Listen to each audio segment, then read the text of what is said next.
Good morning.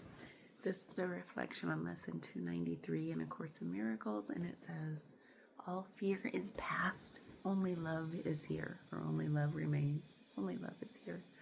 All fear is past. And it talks about how with our past, it talks about mistakes. So like past mistakes have us, when we think about those all the time, it has us living in a state of fear. I'm not comfortable.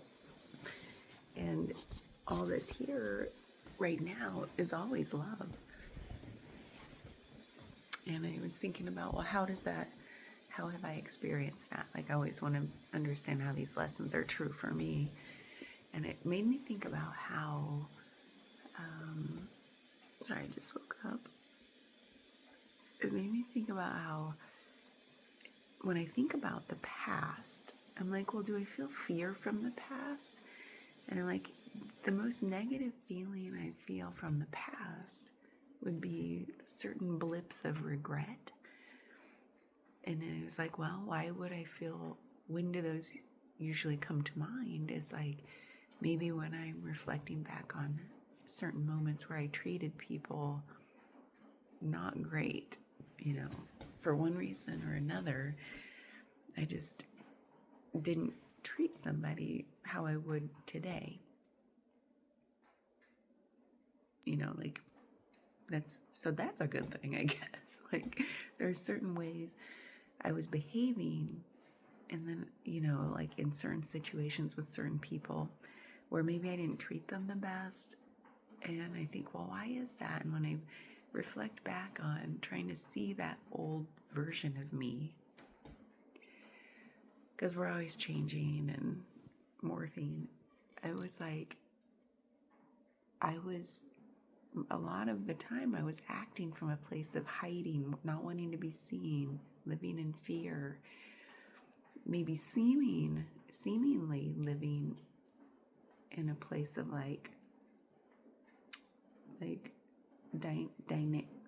living a dynamic life. Like, it wasn't like I was like, but my actions, especially with other people in relationship, like friendship relationship, was one of like kind of emotional immaturity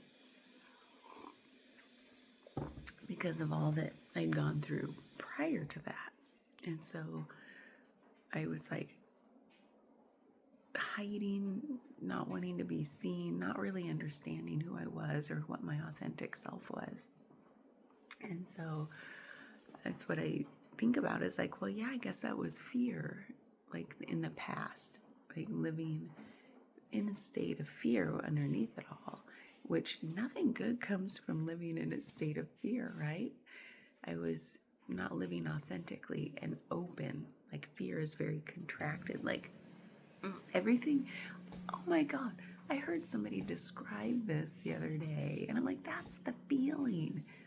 Oh my God, Agador, please stop. I think he made a mess on the floor. He puked, and he's like, come clean it up. He's like pointing to it. I'm like, I will.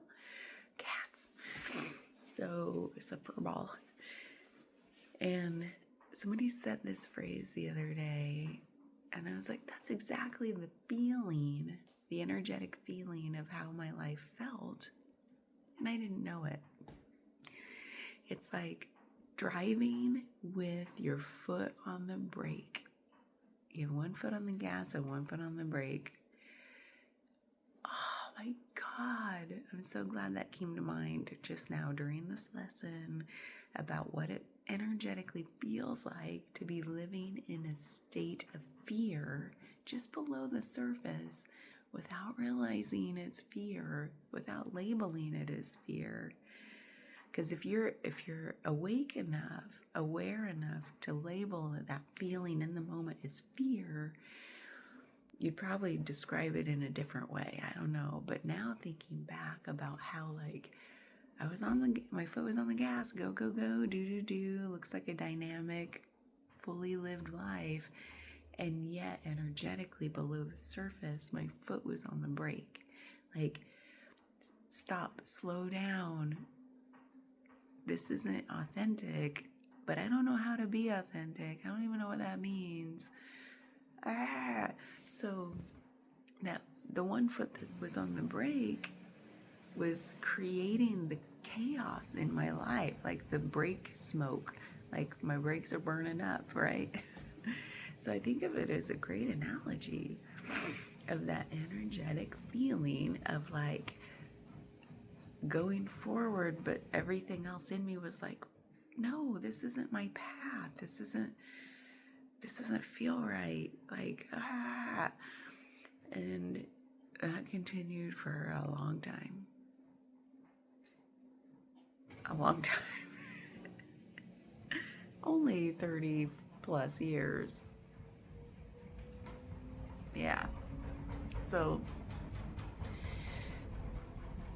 what has that have to do with this? So, all that's here now is love. And so, when I think about how do I make amends, that's another thing that came to me with this lesson. It's like, well, if I created all this chaos for 30 years, is there anything to be done about that? Because you can't go back to the past. That's what this lesson is about, nor should we live in the past. Is there a way to like make amends? And I think about all the people who are carrying, myself included, carrying around guilt, baggage, regrets, big or small. I feel like they don't have a size because they live right here from the past.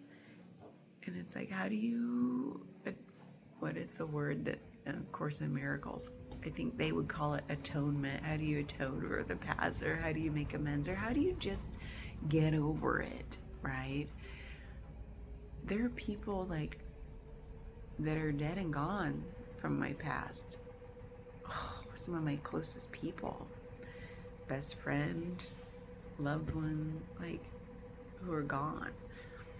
And then there are people who we've moved on our separate ways where they wouldn't even think anything, like, I'm not even a blip on their radar, right? So it's like, do I open old wounds? Do I go back and bring up the past? And they may not even feel wounded from it. That's just is it ego wanting to say, I'm sorry, which then maybe does them harm for reopening something that they've healed from. And I can't think of a situation right now. I mean, maybe an old boyfriend that I ended it like abruptly, or, that would be something weird. They might be already married with kids and living their best life. Like, I'm not gonna. So it feels like a little bit of ego to say, I want to feel better. So, and part of me wants, like, here's the ego part that I don't feel, but this is like the cycle of the brain to say, like, well, if I want to feel better, that means I have to get this off my chest. And that means I need to speak with you directly about something, right? Have you ever felt this way? And so before we pause, and if we were to go do that, then it brings the past into the now, which almost like could create a hurt in the now. Because the past is gone and it's not even real. That's what this whole book is saying. The past is a thought. So why would I take something as ephemeral as a thought and bring it into present day, visceral, lived, real experience that now more thoughts and more wounds can happen in this moment. Also, more healing can happen if that's what's needed. But I feel like a big part of ego is to say, I need to feel better and get this off my chest right now. That means I'm bringing you into the now with me. I'm bringing that old thing, this thought, into the now to create a real experience out of this. I think sometimes that's needed if both people need healing. If only one person needs healing, and this is like in my trauma healing we talk about, sometimes in the past there's nothing to be done, right? Some of us have big things from the past that it's like, it burns us up. And it's like, well, all we can do is learn to be with it and heal our own selves from it. And I've gone through this process, so it's like, I know what that feeling feels like, of like, once we get to the other side of sitting with something that's very hard, a feeling comes where it's like, wait a minute, nothing needs to be done. It's not bypassing. It's just all of that was a nervous system like trauma response of like, something's got to be done so I feel better. Well, sitting with, processing it on our own, letting our body release that old energy, and then we can feel peace. We still might feel like emotional regret, but overall a sense of peace comes in. We're like, wait, we see clearly now that nothing needed to be done except sit with, process it, learn whatever we needed to learn from the lesson, and then we can feel at peace. And then if we still feel like something needs to be done with the other person, now we're in a state of clarity and peace, and we can act out of love from that space. And I think that's a lot of what this lesson is about, is like only in the present can we come into that state of love and act from that state of love. If we're like, I gotta fix something, I feel so bad, I just know that if I get it off my chest with them, I'll feel better. No, it doesn't work that way. I think inevitably, when I've done that, and I feel like I have had to have done that in my past, because I feel like I know what that feels like. It never feels better. It creates like this new energetic wound of like, oh God, what is that? Now I feel like I've got to fix that thing. It's like piling on wounds. It's like, it's like, just stop the madness. Does that make sense? Maybe I'm crazy. I feel like that's a real thing. So anyway, living from the present is like the only place where we tap into true love and equanimity, and we can act from a more equanimous state, like clarity. So this one made me think a lot of things, feel a lot of feelings, and this whole like going to the past. And again, I feel like I'm checking in with myself every little step nowadays, especially to say like, this feeling that I'm having, does anything need to be done right now beyond just sitting with it, being with myself, to sit with this, however hard it is, to see what I need to see. And as we move through things, like as I move through something, I trust now that how I feel right now in the muck of something is not how I feel as I continue to move through the muck and as I get to the other side of the muck.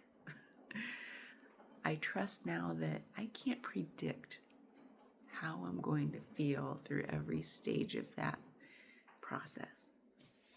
So why would I do anything other than sit with it now that I know that, now that I trust it? So I'm not going to predict that I've got to run off and do something.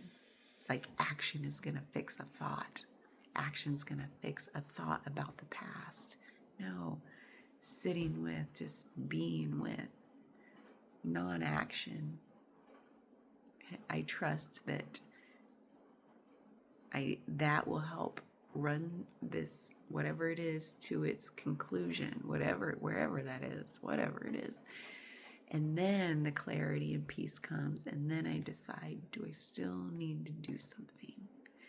So that's just my own journey through my own emotional energetics. So I keep calling it energetic because it feels so intangible, like thoughts, emotions. Sometimes it's just a sensation in the nervous system that's like it has me like looking around like, does something need to be done? Does anybody else feel this? No, just sit, be still. Okay, that's all. I gotta go. This cat needs some cuddles.